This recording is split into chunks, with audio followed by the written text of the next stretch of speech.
Ey benimle bu hikayeyi dinleyen arkadaş! Elbette anladın ki, o Hakim-i Zişan, bu kasrı şu mezkür maksatlar için bina etmiştir. Şu maksatların husulü ise iki şeye mütevakkıftır. Birisi, şu gördüğümüz ve nutkunu işittiğimiz üstadın vücududur. Çünkü o bulunmazsa bütün maksatlar beyhude olur. Çünkü anlaşılmaz bir kitap, muallimsiz olsa, manasız bir kağıttan ibaret kalır. İkincisi, ahali o üstadın sözünü kabul edip dinlemesidir. Demek vücudu üstad, vücudu kasrın daisidir ve ahalinin istimağı kasrın bekasına sebeptir. Öyleyse denilebilir ki, şu üstad olmasaydı, o Melik-i Zişan şu kasrı bina etmezdi. Hem yine denilebilir ki, o üstadın talimatını ahali dinlemedikleri vakit, elbette o kasr tebdil ve tahvil edilecek.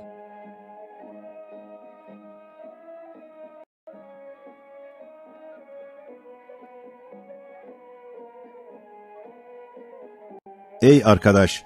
Hikaye burada bitti. Eğer şu temsilin sırrını anladınsa bak, hakikatin yüzünü de gör. İşte o saray şu alemdir ki, tabanı tebessüm eden yıldızlarla tenvir edilmiş gökyüzüdür. Tabanı ise şarktan garbe günagün çiçeklerle süslendirilmiş yeryüzüdür. O melik ise ezel ebed sultanı olan bir zat-ı mukaddestir ki, 7 kat semavat ve arz ve içlerinde olan her şey, kendilerine mahsus lisanlarla o zatı takdis edip tesbih ediyorlar. Hem öyle bir meliki kadir ki, semavat ve arzı 6 günde yaratarak, arş-ı rububiyetinde durup, gece ve gündüzü siyah ve beyaz 2 hat gibi birbiri arkası sıra döndürüp, kainat sayfasında ayatını yazan ve güneş, ay, yıldızlar emrine musahhar zi-haşmet ve zi-kudret sahibidir. O sarayın menzilleri ise şu 18.000 alemdir ki, her birisi kendine layık bir tarz ile tezyin ve tanzim edilmiştir. İşte o sarayda gördüğün sanayi garibe ise, şu alemde görünen kudret-i ilahiyenin mucizeleridir. Ve o sarayda gördüğün taamlar ise, şu alemde, hele yaz mevsiminde, hele barla bahçelerinde, rahmet-i ilahiyenin semerat-ı harikalarına işarettir. Ve oradaki ocak ve matbah ise, burada kalbinde ateş olan arz ve sath-ı arzdır.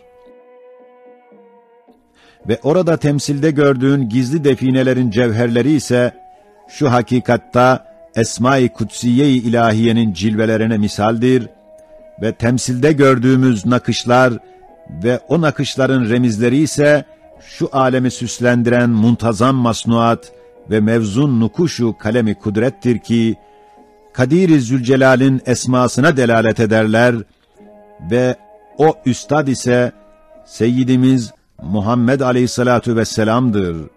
Avanesi ise Enbiya Aleyhisselam'dır ve şakirtleri ise evliya ve asfiyadır. O saraydaki hakimin hizmetkarları ise şu alemde melaike Aleyhisselam'a işarettir. Temsilde seyir ve ziyafete davet edilen misafirler ise, şu dünya misafirhanesinde cin ve ins ve insanın hizmetkarları olan hayvanlara işarettir. Ve o 2 fırka ise, burada birisi ehli imandır ki, Kitab-ı Kainat'ın ayatının müfessiri olan Kur'an-ı Hakîm'in şakirtleridir. Diğer güruh ise ehli küfür ve tuğyandır ki, nefis ve şeytana tabi olup, yalnız hayat-ı dünyeviyeyi tanıyan, hayvan gibi belki daha aşağı sağır, dilsiz, dâllin güruhudur. Birinci kafile olan Süeda ve Ebrar ise, Zülcenaheyn olan üstadı dinlediler. O üstad hem abdir, ubudiyet noktasında Rabbini tavsif ve tarif eder ki, Cenab-ı Hakk'ın dergahında ümmetinin elçisi hükmündedir. Hem Resul'dür, risalet noktasında Rabbinin ahkamını Kur'an vasıtasıyla cin ve inse tebliğ eder. Şu bahtiyar cemaat, o Resulü dinleyip Kur'an'a kulak verdiler. Kendilerini enva ibadatın fihristesi olan namaz ile birçok makamat-ı âliye içinde çok latif vazifelerle telebbüs etmiş gördüler.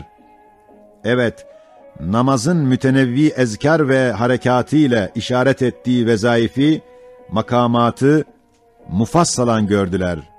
Şöyle ki,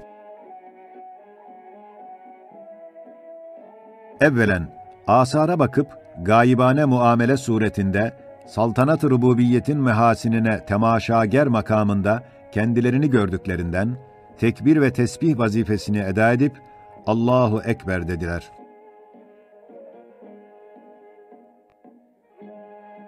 Saniyen, Esma-i Kutsiye-i İlahiye'nin cilveleri olan bedaiine ve parlak eserlerine dellallık makamında görünmekle Sübhanallah velhamdülillah diyerek takdis ve tahmid vazifesini ifa ettiler.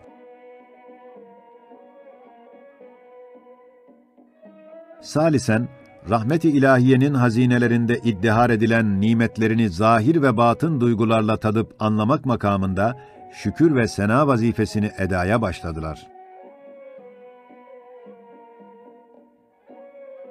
Rabian, Esma-i İlahiye'nin definelerindeki cevherleri manevi cihazat mizanlarıyla tartıp bilmek makamında tenzih ve medih vazifesine başladılar.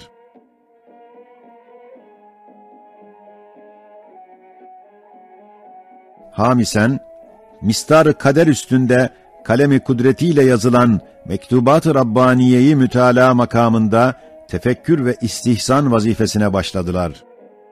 Sadisen, eşyanın yaratılışında ve masnuatın sanatındaki latif incelik ve nazenin güzellikleri temaşa ile tenzih makamında Fatır-ı Zülcelal, Sani-i Zülcemallerine muhabbet ve iştiyak vazifesine girdiler.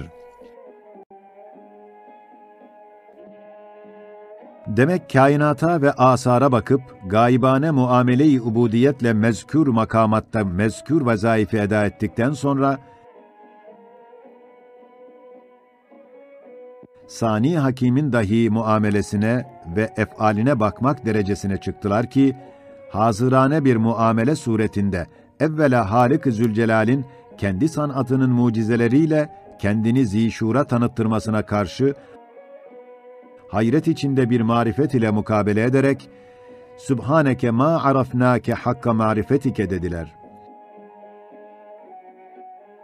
Senin tarif edicilerin bütün masnuatındaki mucizelerindir.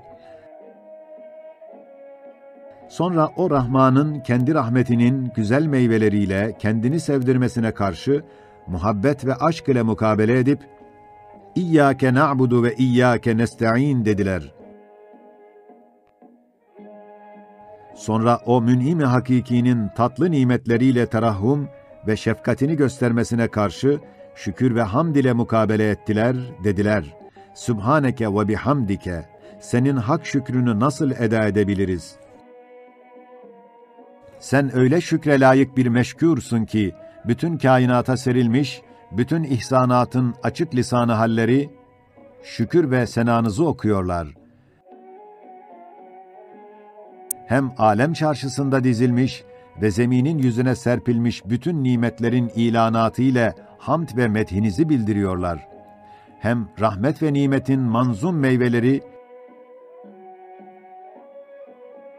ve mevzun yemişleri senin cûd-u keremine şehadet etmekle senin şükrünü enzar-ı mahlukat önünde ifa ederler.